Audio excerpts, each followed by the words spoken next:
Tänapäeval muutub maailm kosmilise kiirusega. Firmad ilmuvad ja kaovad, kuid kui otsustate oma kodu korrastamise kellelegi usaldada, peaksite valima ettevõtte, millel on juba arvestatav ajalugu. Näiteks ettevõtte Arutech, kes toodab aknaid ja uksi juba 20 aastat ja on suutnud tegutseda nii, et oleks alati parim.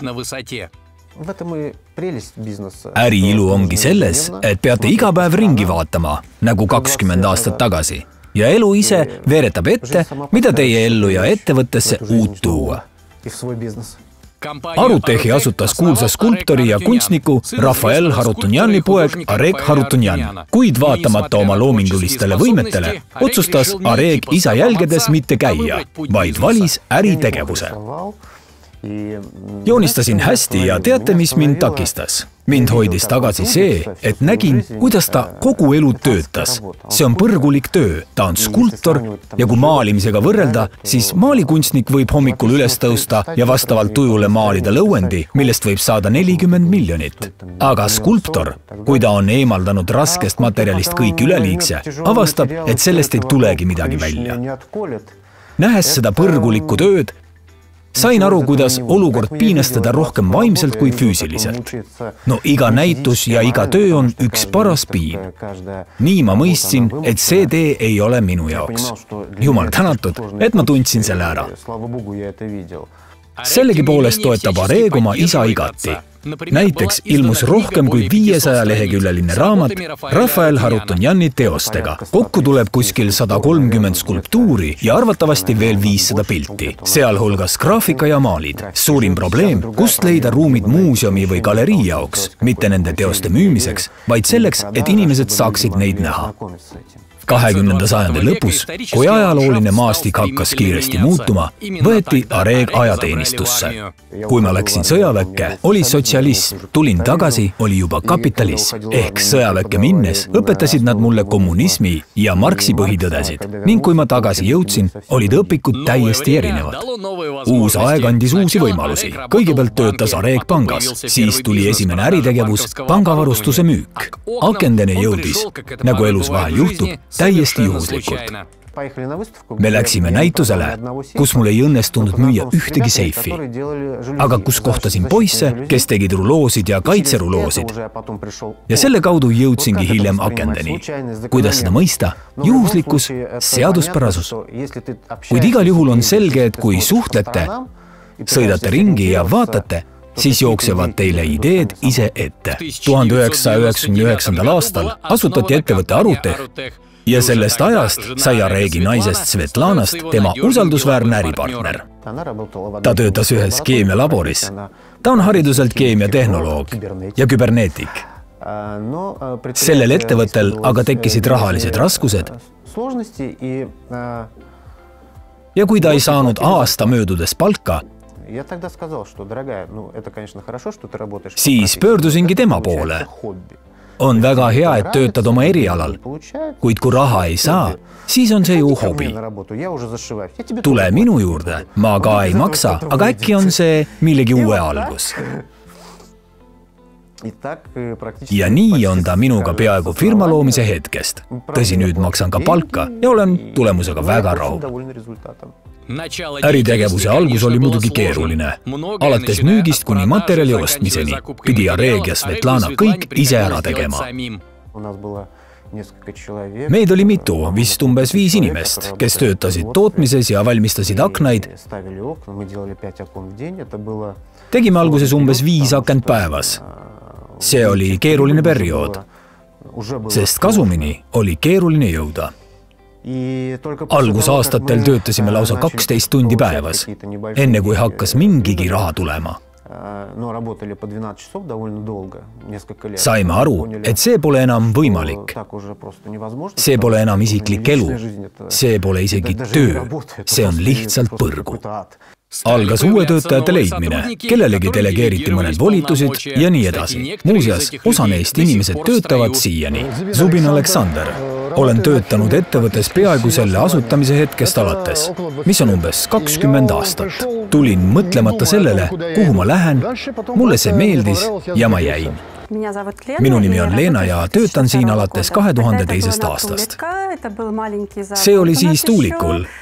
See oli väike tehas, ainult 2 kabinetti ja töökoda. Minu nimi on Flora ja olen selles ettevõttes töötanud 15 aastat. Seega on mul sel aastal ka väikest viisi juubel. Arutehi ettevõte arenes ja suutis enesekindlalt läbi elada kriisiaastad. Meil vedas, et mul oli nii-öelda karm finantsstrateegia.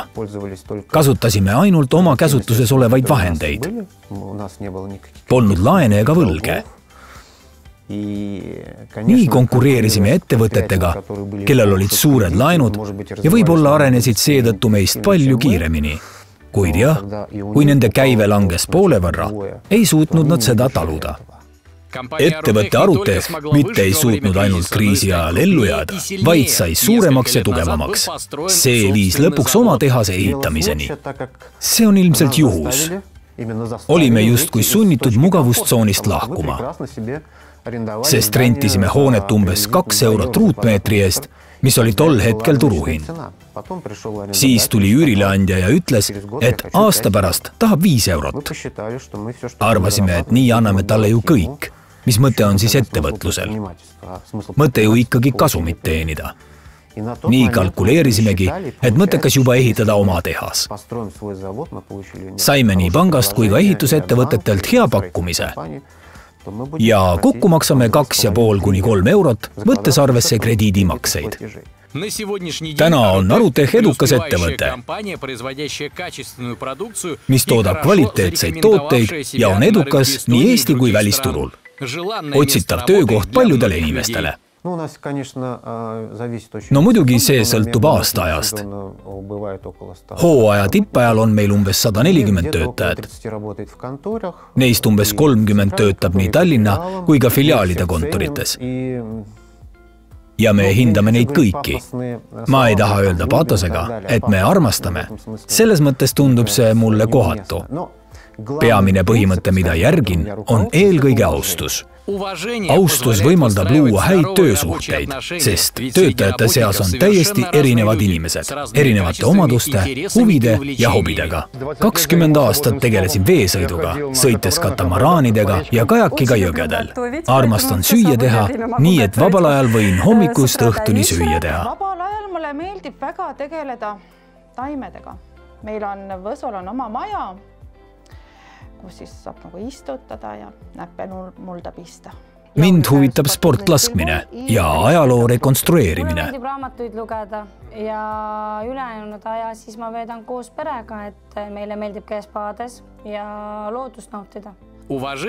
Austus ja korralikkus on heade suhete võti mitte ainult töötajatega, vaid ka partneritega. Me töötame Geolani profiilisüsteemidega. Selles mõttes ei ole meid ühendanud ainult eelised, mis meil selle partneriga töötades on, sest neil on meie jaoks soodsad hinnad ja mis kõige tähtsam, kõik insenerilahendused, mida me turul näha tahame, on neil olemas. Ja muidugi Geolanis väga korralikud inimesed, kellega lihtne ja tore suhelda. Siis veel firma GU, kes müüb meile mööblitarvikuid ja muidugi ka teised ettevõtted, kellega me koostööd teeme. Aruteh Company on hea näide, kuidas oma ettevõtet õigesti juhtida. Kui ta reege ei unusta ka puhkamist, talle meeldib kihutamine, võidusõit. Kunagi tegelesin erinevat tüüpi enesekaitsega. Nüüd tuletavad vanad vigastused ennast meelde. Samas olin aga harjunud adrenaliiniga.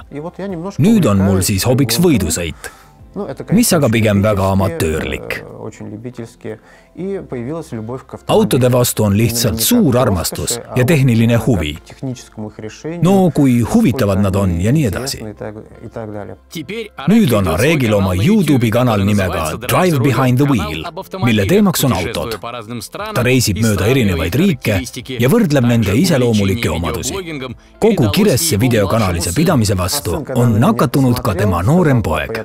Kui mu nooring poeg mulle otsa vaatas, ütles, isa, tahan ka. Mul on 3 last, ma olen juba ka vanaisa. Ütlesin talle, pole probleemi. Edasi proovisin teda filmida ja tema suu ei vaikinud üldse. Ilmselt on meil ühised geenid selles osas ja ka see, et lugesin talle õhtuti palju muinasjutte.